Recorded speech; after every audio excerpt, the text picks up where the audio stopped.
जी सलमान आबिद साहब, जिस तरह आमिर ज़िया साहब कह रहे हैं कि सियासी अदम इस्तेहकाम है, ज़ाहिर है वो जुड़ा है, तो सियासी इस्तेहकाम होता नज़र नहीं आ रहा, तो इसका मतलब है ये महंगाई मज़ीद बढ़ेगी, आम आदमी किसी किस्म की तवक्को ना रखे गवर्नमेंट से। देखिए, आमिर ज़िया ने जो बात की है, अगर आज प्राइम मिनिस्टर शहबाज शरीफ की गुफ्तगू सुने इमरान खान के बारे में और जिस किस्म के नाजेबा अल्फाज और जिस किस्म की सख्त ज़बान उन्होंने प्राइम मिनिस्टर के बारे में, साबिक प्राइम मिनिस्टर के बारे में इख्तियार की है, उससे अंदाज़ा हो जाता है कि पाकिस्तान में कितनी पॉलिटिकल स्टेबिलिटी के इम्कानात मौजूद है। एक बात, या इमरान खान जो बात इस्तेमाल करते हैं उसको भी सामने रख लें तो आपको लगेगा कि कितनी पॉलिटिकल स्टेबिलिटी आ सकती है।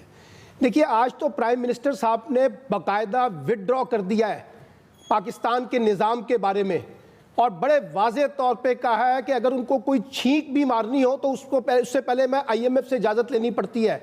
हम मफलूज हो चुके हैं, हम बेबस हो चुके हैं, हम लाचार हैं, हमारे पास कोई अपने फैसले करने की ताकत नहीं है। अगर मैं प्राइम मिनिस्टर हूँ, मेरा दिल करता तो मैं पता नहीं क्या क्या चीज़ें सस्ता कर देता।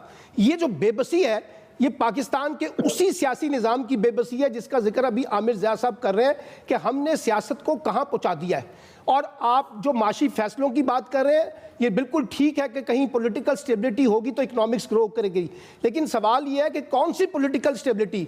एक रूलिंग अलीट तबके की पॉलिटिकल स्टेबिलिटी, ये जो खानदानों में बटी हुई सियासत है इसकी हम स्टेबिलिटी की बात कर रहे हैं, इनके माली मफादात की बात कर रहे हैं, इनको हम ताकतवर बनाना चाहते हैं। सवाल मैं फिर बार बार ये कहता रहा हूँ, इन्हीं प्रोग्रामों के अंदर हमारा निज़ाम जो है वो एक बड़ी सर्जरी चाहता है। ये आप चाहे मईशत के मामलात हों, चाहे सियासत के मामलात हों, चाहे कानून के मामलात हों, चाहे आम आदमी के मामलात हों, सबसे बड़ा मसला ये है कि जमहूरियत जो है और जो सियासत होती है वो चलती है इस्लाहात के ऊपर। ना आप पुलिस रिफॉर्म्स करते हैं, ना आप ब्यूरोक्रेटिक रिफॉर्म्स करते हैं, ना आप FBR की रिफॉर्म्स करते हैं, ना आप इकोनॉमिक्स रिफॉर्म्स करते हैं, ना आप जुडिशल रिफॉर्म्स करते हैं, तो फिर कैसे ये मुल्क ठीक होगा? एक रिवायती तरीके से, एक रिएक्शनरी अप्रोच के तहत इस मुल्क को चलाने का जो रिवाज हमने यहाँ पे डाल दिया है, आज उसी का तो खमियाजा भुगत रहे हैं कि अगर इस मुल्क का चीफ एग्जीक्यूटिव ये कह रहा है कि मेरे हाथ बंधे हुए, मैं कुछ नहीं कर सकता, ये एतराफ बताता है कि उनकी अपनी लीडरशिप क्या है, यानी कितनी सलाहियत के साथ वो दुनिया के साथ बात कर सकते थे। आपको याद होगा जब कोविड आया था तो इमरान खान साहब ने उस वक्त IMF से जो बातचीत की थी, निगोशिएट की थी कि हम पर इस वक्त बड़ा कड़ा वक्त है, हमें बहुत सी रियायतें देनी होगी।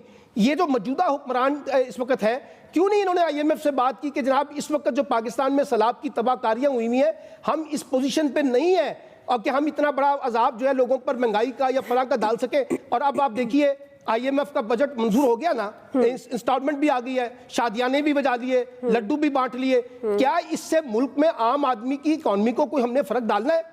क्या इससे लोगों को रोजगार मिलना है? क्या इससे महंगाई का रेला खत्म होना है? अगर ये नहीं होना तो फिर IMF के माहिदे का जो ताल्लुक है वो तो रूलिंग एलीट का मसला है, इसमें आम आदमी को कहां से हिस्सा मिलेगा? आम आदमी को क्या मिलने वाला है? तो मैं ये समझता हूं कि अब वक्त आ गया। आज प्राइम मिनिस्टर ने कहा है काश ये हमारा आखिरी IMF का माहिदा हो। तो भाई 70 साल से हम यही सुनते रहे हैं आप लोगों की बातें, कभी कर्ज उतारो तो मुल्क संवारो, कभी कुछ तो कभी कुछ। आपने कोई ऐसी जामे इकोनॉमिक पॉलिसी हमें नहीं दी पाकिस्तान को कि हम अपने पैरों पे खड़े हो सके।